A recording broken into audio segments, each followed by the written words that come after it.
ஆசிரியர்களுக்கு வணக்கம். இன்னைக்கு நம்ம 6 to 10th வரைக்கும் ப்ரோஸில் இருக்க ஆத்தர்ஸ் டீட்டெயில் பார்க்கலாம். நம்ம இப்போ ஃபஸ்ட்டு 10th கிளாஸ் தான் பார்க்க போகிறோம். ஈஸியாக தான் இருக்கும். எந்த அளவுக்கு ஈஸியாக ஷார்ட்கட் சொல்ல முடியுமோ அவ்வளோ ஈஸியாக சொல்லியிருக்கேன். இப்போ ஆத்தர் டீட்டெயில்ஸ் பார்க்கலாம். His first flight. இதில் ஒவ்வொரு டைட்டிலுக்கும் நான் தமிழில் மீனிங் சொல்கிறேன். தமிழில் மீனிங் சொல்லிவிட்டு அதுக்கப்புறம் ஷார்ட்கட் சொல்கிறேன். சரிங்களா? First his first flight. Liam O'Flaherty. இப்போ லியமோ ஃப்ளெகட்டி அப்படின்னு சொல்லி கொடுத்துருக்காங்கல்ல, இதில் நமக்கு இந்த ஃப்ளெகட்டி அப்படின்றது லாஸ்ட்டாக இருக்கு இல்லைங்களா, இதை வந்து ஹார்ட்னு வச்சுக்கோங்க. ஹிஸ் ஃபர்ஸ்ட் ஃப்ளைட், அவனோட முதல் விமான பயணம், அவனது முதல் விமானம், அதுதான் ஹிஸ் ஃபர்ஸ்ட் ஃப்ளைட்டுக்கான மீனிங். இதில் ஃப்ளெகட்டி அப்படின்னு இருக்கு இல்லைங்களா, அது வந்து ஹார்ட்னு ஞாபகம் வச்சுக்கோங்க. ஃபஸ்ட்டு ஃப்ளைட்டில் போகும்போது அவனுக்கு ஹார்ட் எப்படி இருந்ததான், எம்பி குதிச்சுது. ஏன்னா ஃபஸ்ட்டு டைம் ஃப்ளைட்டில் போகும்போது அவனுக்கு ரொம்ப சந்தோஷமாக இருந்தது. அது மட்டும் இல்லாமல் ஃபஸ்ட்டு டைம் அவனுக்கு ஃப்ளைட்டில் போகும்போது ஹார்ட்டே ரொம்ப துள்ளி குதிக்கிற மாதிரி இருந்துச்சு. அப்போ ஹிஸ் ஃபஸ்ட்டு ஃப்ளைட் அப்படின்னக்குள்ள லியமோ ஃப்ளெகட்டி. சரிங்களா? நெக்ஸ்ட் பார்க்கலாம். The last lesson. Alphonse Daudet. இங்கே இருக்கு இல்லைங்களா, இதை வந்து டவுட்டுன்னு ஞாபகம் வச்சுக்கோங்க. சரிங்களா? இதுக்கு ஷார்ட்கட்டு டவுட்டு. த லாஸ்ட் லெசன் டவுட். ஏன்னா நமக்கு ஃபர்ஸ்ட் லெசன் எல்லாம் நமக்கு குவார்ட்டர்லி ஆஃபெலி அப்படி படிச்சுட்டே வந்துருப்போம். ஆனால் லாஸ்ட் லெசன் வரும்போது அப்போ ஆனுவல் வந்துருமா, அப்போ அந்த லெசனில் தானே நிறைய டவுட் வரும். அதுதான் த லாஸ்ட் லெசன் டவுட் அப்படின்னு ஞாபகம் வச்சுக்கோங்க. அதுதான் இதுக்கான shortcut. The dying detective. Arthur Conan Doyle. இதுக்கு ஷார்ட்கட் என்னன்னா Conan. First the dying detective அப்படின்னா என்னன்னா இறக்கும் துப்பறிவாளர் அப்படின்னு அர்த்தம். இதுக்கு மீனிங்கு கெனான் அப்படின்றது ஒரு கேமரா கம்பெனி நேம் இருக்கு தெரியுங்களா, ஒரு கேமராவோட நேம் கெனான் சொல்லிட்டு இருக்கு. அது ரொம்ப ஃபேமஸானது. அப்ப டிடெக்டிவ் எல்லாருமே கேமரா வச்சிருப்பாங்க. கேமரா இல்லாத டிடெக்டிவ் இருப்பாங்களா? இருக்க மாட்டாங்க. அதே தான். அப்ப டிடெக்டிவ்லாம் கேமரா கையில் வச்சிருப்பாங்க. இது கேமராவோட கம்பெனி நேம். சரிங்களா? Next learning the game. Learning the கேம்னா சச்சின் ரமேஷ் டெண்டுல்கர். இது ஈஸி தான் உங்களுக்கு. ஏன்னா கேம்னு வந்துட்டாவே அங்கே வந்து சச்சின் வந்துருவாரு, கிரிக்கெட்ல வந்துருவார்ல. லேர்னிங் த கேம்னா விளையாட்டை கற்றுக்கொள்வது. அப்ப Sachin Ramesh Tendulkar. Old man river. Dorothy Deming. இதுக்கு ஷார்ட்கட் என்னன்னா டோரா. டோராவை ஷார்ட்கட்டாக வச்சுக்கோங்க. ஓல்டு மேன் ரிவர் அப்படின்னா பழைய ஆற்று மனிதன். இது எப்படி சொல்லலாம்னா, இப்போ டோரா சொல்றாங்க, புஜ்ஜி அங்க பாரு, ஒரு ஓல்டு மேன் ரிவர்க்குள்ள விழுந்துட்டாரு, அவரை நம்ம இப்ப எப்படியாவது காப்பாத்தணும், நம்ம பேக் பேக் கிட்ட கேட்கலாமா? உடனே பேக் பேக் பேக் பேக் அப்படின்னு சொல்லி வருங்களா. வயதான மனிதர் ஆத்துக்குள்ள விழுந்துட்டாரு, அவரை காப்பாத்துறதுக்கு என்னென்ன வேணும் சொல்லுங்க அப்படின்னு டோரா கேட்குமா. அதை ஞாபகம் வச்சுக்கோங்க. டோரா அப்படின்றதுக்கு ஷார்ட்கட்டாக வச்சுக்கிட்டு old man river Dorothy dimming. அப்போ டொராத்தினா டோரா ஞாபகம் வச்சுக்கோங்க. ஓல்டு மேன் ரிவர்னு கேட்டால் அப்போ டொராத்தி டிம்மிங். ஓகேங்களா? இது சும்மா உங்களுக்கு ஞாபகம் வரணுன்றதுக்காக தான் அப்படி சொன்னேன். ஓகேங்களா? நெக்ஸ்ட் பார்க்கலாம். 17 ஆரஞ்சஸ். பில் நாக்டன். இது எப்படி ஞாபகம் வச்சுக்கலாம்னா, ஆரஞ்சஸ் இது ரொம்ப ஈஸியாக தானே இருக்குது. 17 ஆரஞ்சஸ் வாங்கினோம்னாலும் பில்லு தான். ஒரு ஆரஞ்சு வாங்கினாலும் பில்லு போட்டு தான் ஆகணும். 17 ஆரஞ்சு வாங்கினாலும் பில்லு போட்டு தான் ஆகணும். சரிங்களா? இப்போ 17 ஆரஞ்சஸ்னா Bill Naughton. The night the ghost got in. James Grover Thurber. இது எப்படி ஞாபகம் வச்சுக்கலாம்னா, கோஸ்ட்னா நம்ம என்ன சொல்லுவோம், பேய்ன்னு சொல்லுவோமா. ஆக்சுவலாக the night the ghost got in அப்படின்னா என்ன அர்த்தம்னா பேய் நுழைந்த இரவு அப்படின்னு அதுக்கு மீனிங். சரிங்களா? இதுக்கு நான் கொஞ்சம் காமெடியாக ஷார்ட்கட் சொல்கிறேன். இந்த டைட்டிலை பார்த்தா ஒரு ஹாலிவுட் மூவி டைட்டில் மாதிரி இருக்கு இல்லைங்களா, அதுக்காக சொல்கிறேன். அதுக்கு ரிலேட்டடாக. ஓகேங்களா? ஒருத்தவங்க வீட்டில் நைட்டு பேய் படமாக பார்த்துட்டு இருக்காங்களாம். இதை வந்து ஜேம்ஸ் பாண்டு கேள்விப்படுறாரு. அவங்க நிஜமானவே பேய் படம் தான் பார்க்குறாங்களா அப்படின்னு செக் பண்ணுறதுக்காக இந்த ஜேம்ஸ் பாண்ட் வந்துட்டு அவங்க வீட்டுக்கு போகிறாரு. பார்த்தா அவங்க தர்பார் படம் பார்த்துட்டு இருக்காங்க, ரஜினி படம். அதாங்க ஷார்ட்கட்டு. காமெடியாக இருக்கா இல்லை காண்டாகுதா? உங்களுக்கு ஞாபகம் வரணுன்றதுக்காக தான் இப்படி சொல்லியிருக்கேன். கோச்சிக்காதீங்க. அதுக்காக குச்சி எடுத்துட்டு அடிக்க வந்துடாதீங்க. என்னம்மா ஷார்ட்கட் சொல்கிற நீ அப்படின்ட்டு. அப்போ த நைட் த கோஸ்ட் காட்டின் அப்படின்னு கேட்டாங்கன்னா ஜேம்ஸ் குரோவ் தர்பர். ஈஸியாக இருக்குங்களா? நெக்ஸ்ட் பார்க்கலாங்களா? Empowered women navigating the world. ஆக்சுவலா இதுக்கு ஆத்தர் இல்ல. இதுக்கு மீனிங் என்னன்னா, உலகை வழிநடத்தும் அதிகாரம் பெற்ற பெண்கள். அதுதான் இதுக்கான மீனிங்கு. சப்போஸ் இது குடுத்துட்டு 3 ஆத்தர் குடுத்துட்டு இன்னொரு ஆப்ஷன்ல ஆத்தர் இல்லன்னு குடுத்திருந்தாங்கன்னா, நீங்க மறந்துறக்கூடாது. அதுக்காக சொல்றேன். இந்த உலகை வழிநடத்தும் பெண்கள், அதாவது உலகை வழிநடத்தும் அதிகாரம் பெற்ற பெண்கள். அவங்க வந்து எல்லா இடத்துலயும் இருக்காங்க. சரிங்களா? ஒருத்தவங்க 2 பேர் இல்ல. நெறைய பேர் இருக்காங்க. எல்லா பெண்களுக்குமே அந்த எம்பவரிங் இருக்கு. ஆனா, அத வெளிய கொண்டு வர்றதுக்கான சந்தர்ப்ப சூழ்நிலை இல்ல. அப்ப எல்லாருக்குமே இருக்குன்றதுனால, அதுக்கு ஆத்தர் வந்து இவங்க தான் அப்படின்னு நம்ம ஐடென்டிஃபை பண்ண முடியாது. அதுக்கு ஆத்தர் இல்ல. எல்லாருமே வலிமையானவர்கள் அப்படின்னு ஞாபகம் வச்சுக்கோங்க. அப்ப இதுக்கு ஆத்தர் இல்ல. ஆத்தர் இல்லன்றதுக்காக தான் இவ்ளோ எக்ஸ்ப்ளைன் பண்றேன். புரியுதுங்களா? ஏன்னா, இது கூடமே எக்ஸாம்ல கேட்கறதுக்கு சான்ஸ் இருக்கு. ஓகேங்களா? நெக்ஸ்ட் பார்க்கலாம். த அட்டிக். சத்யஜித் ராய். இதுக்கு என்ன ஷார்ட்கட்னா, அட்டிக்னா இந்த கேர்ள்ஸ் போடுவாங்கல்ல அட்டிகை. இந்த கழுத்த ஒட்டி போட்டிருப்பாங்கல்ல அட்டி அப்படின்னு சொல்லுவாங்கல்ல அதுதான். இங்க சத்யா அப்படின்னு பேரே குடுத்துட்டாங்க. சரிங்களா? அப்ப சத்யாவுக்கு அட்டிகைனா ரொம்ப பிடிக்கும். அதுதான் இதுக்கான ஷார்ட்கட். ஓகேங்களா? The attic Satyajit Ray. Next tech bloomers. இதுக்கும் அதேதான். இதுக்கும் ஆத்தர் இல்ல. தொழில்நுட்ப மலர்ச்சியாளர்கள். இப்ப வந்து தொழில்நுட்பம் எல்லா இடத்துலயும் வந்துட்டு இருக்கு. இவங்க தான் கண்டுபிடிக்கிறாங்க, அவங்க தான் கண்டுபிடிக்கிறாங்கலாம் இல்ல. எல்லாருமே அத கொண்டு வராங்க. அப்படின்றதுனால இதுக்கும் ஆத்தர் கிடையாது. அப்படின்னு ஞாபகம் வச்சுக்கோங்க. சரிங்களா? நெக்ஸ்ட் பார்க்கலாம். What are the elixir of life? Sir C V. Raman. அதாவது what are the elixir of life அப்படின்னா என்ன மீனிங்னா, நீர் வந்து வாழ்வின் அமிர்தம். தண்ணி தான் வாழ்க்கையோட அமிர்தம். இதுக்கு ஷார்ட்கட் என்னன்னா, சி.வி. ராமன் அப்படின்னு இருக்கு இல்லைங்களா?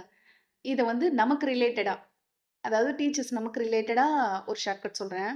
நம்ம டெட் எலிஜிபிலிட்டி எக்ஸாம்ல பாஸ் பண்ணிட்டு, நெக்ஸ்ட் நியமன தேர்வுலயும் பாஸ் பண்ணிட்டு, சிவிக்கு போவோம் இல்லைங்களா? சர்டிஃபிகேட் வெரிஃபிகேஷனுக்கு. அப்போ போய் உட்காந்துருக்கும்போது தண்ணி கூட குடிக்க மாட்டோம். வாட்டர் இருக்குங்களா? இங்க வாட்டர் குடுத்துருக்காங்கல்ல, அதுக்கு ஷார்ட்கட் சொல்றேன். தண்ணி கூட நம்ம குடிக்க மாட்டோம். சிவி அப்ப போய் உட்காந்துட்டு, ராமா, ராமா, ராமா எப்படியாவது எனக்கு கிடைச்சிடணும் அப்படின்னு சொல்லி சாமி கும்பிட்டுக்கிட்டே இருப்போம். சரிங்களா? அதுதான் இதுக்கான ஷார்ட்கட். சிவி ராமன் அப்படின்னு இருக்கு இல்லைங்களா? அப்ப சிவி நாம சிவிக்கு போனோம்னா தண்ணி கூட குடிக்க மாட்டோம்.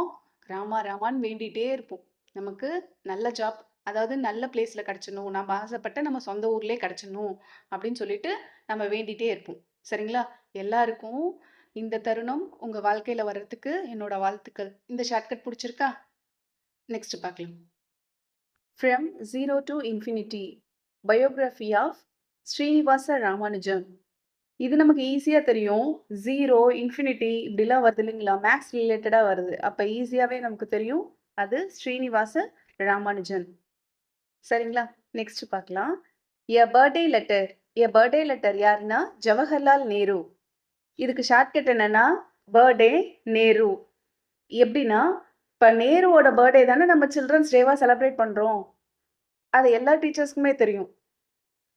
நவம்பர் 14 வந்துட்டு சில்ட்ரன்ஸ் டே, அதாவது நேருவோட பர்த்டே அதுதான். அப்ப எ பர்த்டே லெட்டர். அப்ப பர்த்டேக்கு லெட்டர் போடுறாரு யாரு? ஜவஹர்லால் நேரு. என்னன்னு சொல்லி லெட்டர் போடுறாரு? என்னோட பர்த்டேவை எல்லாரும் சில்ட்ரன்ஸ் டேவா செலிப்ரேட் பண்ணுங்க அப்படின்னு சொல்லி அவர் லெட்டர் போட்டாரு அப்படின்றத ஷார்ட்கட்டா ஞாபகம் வச்சுக்கோங்க. A birthday letter Jawaharlal Nehru. The nose jewel. C Rajagopalachari. இதுக்கு ஷார்ட்கட் என்னன்னா ஜுவல். ராஜா. ராஜாக்கள் கிட்ட தான் நிறைய ஜுவல் இருக்கும். சரிங்களா? அவர் தானே நிறைய ஜுவல்ஸ் எல்லாம் அந்த காலத்துல வச்சிருப்பாங்க. இன்னொன்னு என்ன சொல்லலாம், அந்த காலத்துல வந்து ராஜாக்கள் எல்லாம் மூக்குல கூட சின்னதா ஒரு வளையம் போட்டிருப்பாங்க. கேர்ள்ஸ் மட்டும் தானே மூக்குத்தி போடுவாங்க. நோஸ்பின். நோஸ்பின் வந்துட்டு கேர்ள்ஸ் தான் போடுவாங்க இப்ப. ஆனா அந்த காலத்துல ராஜாக்களுமே ஒரு சில காதுல கடுக்கன், அப்புறம் மூக்குல வந்துட்டு சின்னதா ஒரு ரிங்கு இதெல்லாமே போட்டிருப்பாங்கல்ல, அதுதான். அப்ப the nose jewel C Rajagopalachari. அப்ப ஜுவல் த நோஸ் ஜுவல்னா ராஜாவை ஞாபகம் வச்சுக்கோங்க ஷார்ட்கட்டா. ஓகேங்களா? Next hobby. டர்ன் எ சக்சஸ்ஃபுல் கரியர். இதுக்கு வந்துட்டு ஆத்தர் இல்லை. ஆனால் இதுக்கான மீனிங் நான் சொல்கிறேன். ஹாபி டர்ன்ஸ் எ சக்சஸ்ஃபுல் கரியர்னா ஒரு பொழுதுபோக்கு ஒரு வெற்றிகரமான தொழிலாக மாறும். அதுதான் இதுக்கான மீனிங். இந்த காலத்துல எல்லாருக்குமே ஹாபி இருக்கு. ஒரு பொழுதுபோக்கு, ஒரு ஹாபி வந்து ஒரு வெற்றிகரமான தொழிலாக மாறும். எல்லாருமே வந்துட்டு சக்சஸ்ஃபுல்லா ஆகணும் அப்படின்னு தானே ஆசைப்படுவாங்க. இப்ப இதுக்கு வந்துட்டு ஆத்தர் கிடையாது. சர் ஐசக் நியூட்டன், த இன்ஜீனியஸ் சயின்டிஸ்ட், நேத்னைல் ஹாவ்த்ரான். இதுக்கு ஷார்ட்கட் என்னென்னா, இங்கே த்ரான் அப்படின்னு இருக்கு இல்லைங்களா, த்ரான்னா முள், அதுதானே சொல்லுவோம். இப்போ ஆக்சுவலாக சயின்டிஸ்டோட லைஃப் எப்படி இருக்குன்னா ஒரு முள் படுக்க மாதிரி தான் இருக்கும். ஏன்னா அவங்களுக்கு வந்து தூக்கன்றது வரவே வராது. எப்போ பார்த்தாலும் எதையாவது கண்டுபிடிக்கணும், தான் பண்ணுற ஆராய்ச்சி ஜெயிக்குமா, வெற்றி அடையுமா, உலகத்தில் இருக்க எல்லாரும் அதை ஏற்றுப்பாங்களா, அந்த தாட் அவங்களுக்கு இருந்துக்கிட்டே இருக்கும். சரிங்களா, அவங்களுக்கு தூக்கமே வராது. அவங்களுக்கு படுக்கையே எப்படி இருக்கும், ஒரு முள் மாதிரி தான் இருக்கும். ஏன்னா படுத்தாலும் தூக்கம் வராது. ஷார்ட்கட்டுக்காக சொல்கிறேன், சரிங்களா.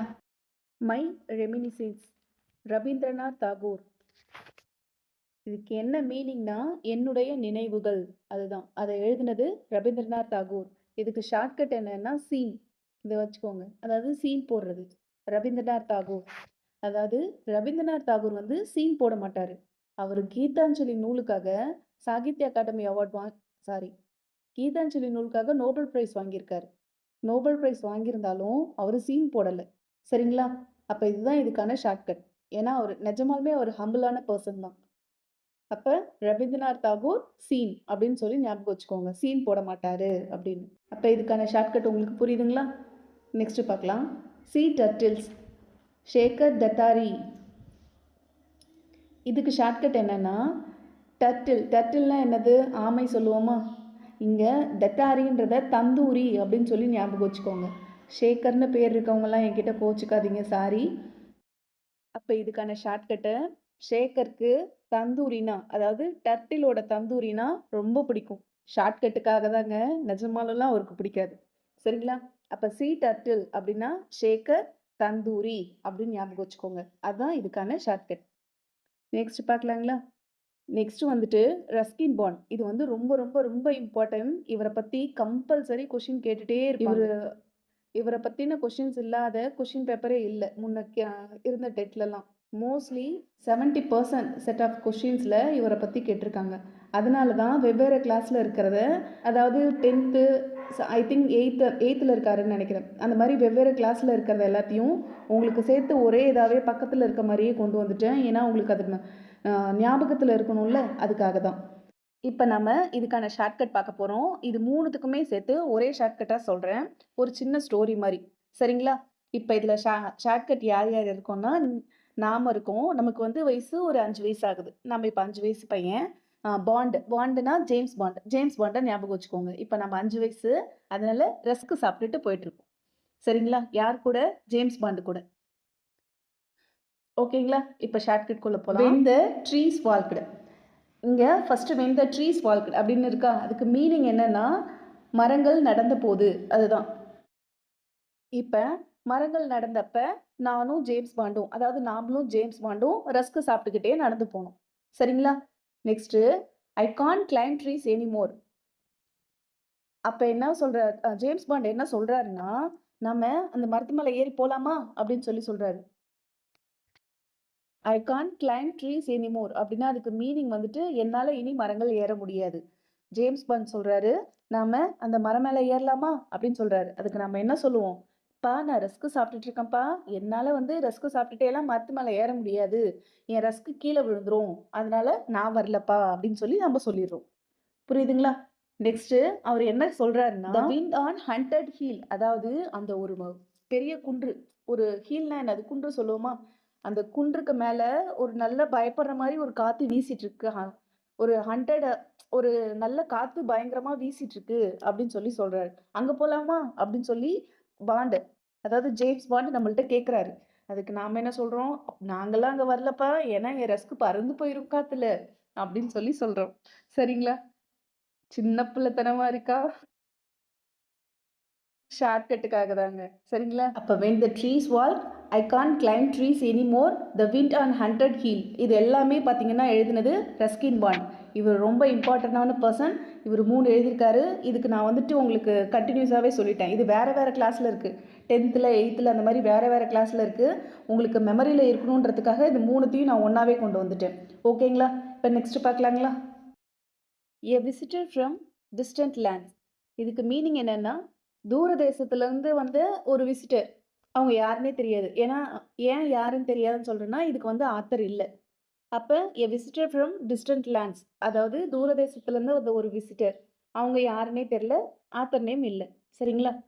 அப்படின்னு ஞாபகம் வச்சுக்கோங்க. Next sports stars. Mithali Durairaj. இது எப்படி ஞாபகம் வச்சுக்கலாம்னா, ஸ்டார்னா ஸ்போர்ட்ஸ் ஸ்டார், ஃபிலிம் ஸ்டார்ஸ் இது மாரி இருப்பாங்கல்ல. இப்ப மித்தாலி அப்படின்னக்குள்ள அது கேர்ள் அப்படின்றது நமக்கு நல்லாவே தெரியுது. சரிங்களா? ஆக்சுவலா இவங்க ஒரு கிரிக்கெட் பிளேயர். ஆ இவங்க வந்து கேர்ள் அப்படின்றது நல்லாவே தெரியுது. இங்க ஷார்ட்கட் என்னன்னா, தாலி அப்படின்னு இருக்கா? அப்ப மேரேஜ் ஆனாலும், இந்த எவ்வளோ பெரிய ஸ்டாரா இருந்தாலும், அவங்க கண்டிப்பா தாலி போட்டிருப்பாங்க கேர்ள்ஸு அப்படின்னு ஞாபகம் வச்சுக்கோங்க. ஷார்ட்கட்டுக்காக தாங்க. ஸ்டார் அப்படின்னு இருக்கு இல்லைங்களா? அதனால. ஸ்போர்ட்ஸ் ஸ்டார் மித்தாலி அப்படின்னு வருது இல்லைங்களா? அப்ப தாலி சப்போஸ் அப்படி அவங்க போட்டுட்டு வெளிய வந்தாங்கன்னா, அது நியூஸ் சேனல்லாம் அது ஒரு பெரிய விஷயமா பேசுவாங்க. அது நார்மலான விஷயம் தான். ஆனா அது ரொம்ப பெருசா பேசுவாங்க. இங்க பாருங்க இந்த ஸ்டார் தாலி போட்டுட்டு வெளிய வந்தாங்க. மங்கள்னான் சூட்டிட்டு வந்தாங்க அப்படின்னு சொல்லிட்டு அது ஒரு பெரிய விஷயமா பேசுவாங்க. அப்ப ஸ்டார்ஸ் அப்படின்னு வந்தா அது தாலி, ஸ்போர்ட்ஸ் ஸ்டார் அப்படின்னு கேட்டிருந்தாங்கன்னா, அது வந்து மித்தாலி துரைராஜ். ஏன் இதுக்கு நான் இப்படி சொல்றேன்னா, நமக்கு வந்து ஸ்போர்ட்ஸ்க்கு ரிலேட்டடா சச்சின பத்தியும் கேட்டிருக்காங்க. புரியுதுங்களா? அப்ப ஸ்போர்ட்ஸ் ஸ்டார்ன்னு குடுத்துட்டு சச்சின குடுத்திருந்தாங்கன்னாக்க, நமக்கு டக்குன்னு நமக்கு தெரியும் மித்தாலி தான் அங்க வருவாங்கன்னு. சப்போஸ் நமக்கு அ ஒரு அர்ஜென்ட்ல நம்ம சச்சின டிக் பண்ணிட்டோம்னா, அதுக்காக தான் நான் சொல்றேன். ஸ்போர்ட்ஸ் ஸ்டார்னா மித்தாலி அப்படின்றத ஞாபகம் வச்சுக்கோங்க. ஏன்னா, நம்ம இந்த மாரி சின்ன சின்ன தப்புலாம் நமக்கு தெரியாம பண்ணுவோம். நமக்கு நல்லா தெரிஞ்ச விஷயத்தையே எக்ஸாம் ஹால்ல நம்ப ஒரு சில டைம் ரொம்ப ஆர்வமா பண்றோம்ன்னு தப்பு பண்ணிட்டு வந்துருவோம். இந்த மாரி நெறைய பேருக்கு நடந்திருக்கு. அதுக்காக தான் சொல்றேன். நெக்ஸ்ட் பார்க்கலாங்களா? லாஸ்ட் ஸ்டோன் கார்வர் அப்படின்னா என்ன அர்த்தம்னா, அதாவது கடைசி கல் சிற்பி. சிற்பம் பண்ணுவாங்க இல்லைங்களா? அவங்க தான். அதாவது கடைசி கல் சிற்பி. அவங்க லாஸ்ட்டா ஒரு சிற்பம் பண்ணணும் அப்படின்னு அவர் ஆசைப்படுறாரு. அவர் எந்த சிற்பமா இருக்கும்? அதாவது ஸ்ரீவாத்சவ் அப்படின்றத ஸ்ரீவாசுதேவன் அப்படின்றத ஷார்ட்கட்டாக வச்சுக்கோங்க. சரிங்களா? அது இந்த கடைசி கல் சிற்பி வந்து என்ன ஆசைப்படுறாருன்னா, ஸ்ரீ வாசுதேவ கிருஷ்ணரை சிலையாக வடிக்கணும் அப்படின்னு சொல்லி ஆசைப்படுறாரு அப்படின்றத ஷார்ட்கட்டாக வச்சுக்கோங்க. சரிங்களா? நெக்ஸ்ட்டு இத்கா. முன்ஷி பிரேம்சந்த். இதுக்கு ஷார்ட்கட் என்னன்னா, இந்த இத்கான்றது ஒரு முஸ்லீம்களோட பண்டிகை தானே. நம்மளதுல எப்படி தீபாவளி, நவராத்திரி அந்த மாதிரி ஃபெஸ்டிவல்ஸ் வருமோ, அது மாதிரி இது ஒரு முஸ்லீம்களோட பண்டிகை. இங்கே பிரேம்சந்த் அப்படின்றத பிரசாதம் அப்படின்னு ஞாபகம் வச்சுக்கோங்க. அப்போ முஸ்லீமோட பண்டிகையில் பிரசாதம் கொடுப்பாங்களா? பிரியாணி தருவாங்க. சரிங்களா? முஸ்லீம் ஃப்ரெண்ட்ஸ் யாராவது இருந்தால் தப்பாக நினைக்காதீங்க. இது ஷார்ட்கட்டுக்காக தான் சொன்னேன். அப்போ முஸ்லீமோட ஃபெஸ்டிவலில் பிரசாதம் தரமாட்டாங்க, பிரியாணி தருவாங்க அப்படின்றத ஷார்ட்கட்டாக வச்சுக்கோங்க. சரிங்களா? நெக்ஸ்ட் பார்க்கலாம். The wind on haunted hill. Ruskin Bond. இது ஆல்ரெடி நம்ம பார்த்துட்டோம். இப்போ நெக்ஸ்ட் பார்க்கலாம். A prayer to the teacher. Subroto Bakshi. ஆக்சுவலாக இதுக்கு ஷார்ட்கட் என்னென்னா, டீச்சர் இங்கே பிஏஜி பேக் இருக்குது பாருங்கள், அதுதான் இதுக்கான ஷார்ட்கட். எப்படின்னா, ஒரு டீச்சர் இருந்தாங்கன்னா அவங்க கையில் எப்போவுமே பேக் இருக்கும் அப்படின்றத ஷார்ட்கட்டாக வச்சுக்கோங்க. சின்ன பிள்ளைத்தனமாக இருக்கா? அந்த காலத்துலலாம் சொல்லுவாங்கள்ல, ஒரு டீச்சர்னா அவங்க கையில் ஒரு பேக் இருக்கணும், ஒரு கொடை இருக்கணும், அப்போ தான் அவங்க டீச்சர் அப்படின்னு சொல்லி சும்மா சொல்லுவாங்கள்ல ஃபிலிம்லலாம், அந்த மாதிரி. அப்போ இங்கே டீச்சர்னா பேகு, அதை ஷார்ட்கட்டாக வச்சுக்கோங்க. சரிங்களா? நெக்ஸ்ட் பார்க்கலாம். த டெம்பஸ்ட். Tales from Shakespeare. இது வந்து ரொம்ப ஃபேமஸானது, எல்லாருக்குமே நல்லா தெரியும். இருந்தாலும் இதுக்கு ஒரு ஷார்ட்கட் சொல்கிறேன். இது வந்து டெம்ப்ட்டுன்னு ஞாபகம் வச்சுக்கோங்க. நம்ம குழந்தையா இருக்கும்போது கதைகளெல்லாம் பார்த்தோம்னா நமக்கு என்ன ஆகும்? டெம்ப்ட் ஆகும். கதை சொல்ல போகிறாங்களா அப்படின்னு ஒரு மாதிரி ஆர்வமாக போய் உட்காந்து கேட்போம்ல, அதுவும் வச்சுக்கலாம். இல்லை ஷேக்னு இருக்கா, மில்க் ஷேக்கு. அப்போ மில்க் ஷேக் பார்த்தாலும் நம்ம டெம்ப்ட் ஆகும் அப்படின்றத ஷார்ட்கட்டாக வச்சுக்கோங்க. சரிங்களா? நெக்ஸ்ட் பார்க்கலாமா? A hunter turned naturalist. Jim Corbett. இந்த ஜிம் கார்பெட் அப்படின்றத பார்த்ததும் உங்களுக்கு என்ன தோணுது சொல்லட்டுங்களா? நேஷ்னல் பார்க் ஞாபகம் வருதுங்களா? உத்தரகாண்டில் இருக்க நேஷ்னல் பார்க். இந்த சோசியல் படித்தவங்களுக்குலாம் நல்லா தெரியும். நார்மலாகவே டீச்சர்ஸ் நமக்கு நல்லா தெரியும். ஜிம் கார்பெட் எங்கே இருக்குன்னா உத்தரகாண்டில் இருக்க ஒரு நேஷ்னல் பார்க். சரிங்களா? அப்போ எ ஹண்டர் டர்ன்ட் நேச்சுரலிஸ்ட் அப்படின்னா என்ன மீனிங்னா, ஒரு வேட்டைக்காரன் இயற்கை ஆர்வலராக மாறுறது. அதாவது ஜிம் கார்பெட் பூங்காவுக்கு போயிட்டு அங்கே போய் எல்லா விலங்குகளையும் வேட்டையாடணும்னு ஆசைப்பட்டானான். ஆனால் அங்கே இருக்கிற விலங்குகளெல்லாம் பார்த்து அவன் மனசு மாறி ஒரு இயற்கை ஆர்வலராக மாறிட்டான். டைட்டில்லையே நமக்கு ஷார்ட்கட் இருக்குங்களா? அதுதான். ஒரு வேட்டைக்காரன் இயற்கை ஆர்வலராக எப்படி மாறினான் தெரியுங்களா? ஜிம் கார்பெட் நேஷனல் பார்க்குக்கு போயிட்டு அவங்க மாறிட்டாங்க. சரி. The cat and the painkiller and extract from the adventure of Tom Sawyer, Mark Twain. ஆக்சுவலாக the cat and painkiller இதை எழுதுனது யாருன்னா மார்க் ட்வைன். இது எதுலேருந்து எடுத்திருக்காங்கன்னா இந்த டாம் சாயர் அப்படின்றதுலேருந்து அவங்களோடதுலேருந்து எடுத்திருக்காங்க. அது அட்வென்ச்சர் ஸ்டோரி இது. இதுக்கு ஷார்ட்கட் என்னென்னா கேட்டு, பெயின் கில்லரு, மார்க். சரிங்களா? இதுதான் இதுக்கான ஷார்ட்கட். ஒரு பூனை யார் மேலேயாவது போயிட்டு டிக்கி விழுந்துருச்சுனாலோ ஏதாவது பண்ணாலோ அது நகத்தில் வச்சு பெராண்டிடுன்னு சொல்லுவாங்களா, அப்படி பெராண்டிடுச்சுன்னா என்ன ஆகும்? மார்க் விழுந்துரும். அப்படியே அது கோடு போட்ட மாதிரி ஆயிருமா, அதுதான் இங்கே மார்க். அப்போ இந்த மார்க்குன்றது கேட் போடுற மார்க்கு. அந்த மாதிரி ஆயிடுச்சுன்னா நமக்கு பெயின் ரொம்ப அதிகமாக இருக்கும். அந்த மாதிரி டைமில் நம்ம பெயின் கில்லர் எடுத்துக்கணும். சரிங்களா? அப்போ இதுக்கான ஷார்ட்கட் உங்களுக்கு புரியுதுங்களா? இந்த cat and the painkiller, Mark Twain. Cat வந்து மார்க் போட்டுருச்சுன்னா பெயின் கில்லர் எடுத்துக்கணும். அதுதான் இதுக்கான ஷார்ட். இப்போ நாம் 10th to 6th வரைக்கும் எல்லா ஆத்தரோட ஷார்ட்கட்டும் பார்த்துட்டோம். இந்த வீடியோவை உங்கள் ஃப்ரெண்ட்ஸுக்கும் ஷேர் பண்ணுங்கள். எல்லாரும் வெற்றி பெறணும் அப்படின்ற நம்ம நினைக்கிற நல்லெண்ணம் நம்மளையும் வெற்றி அடைய செய்யும். நல்லதே நினைப்போம், நல்லதே நடக்கும். நன்றி.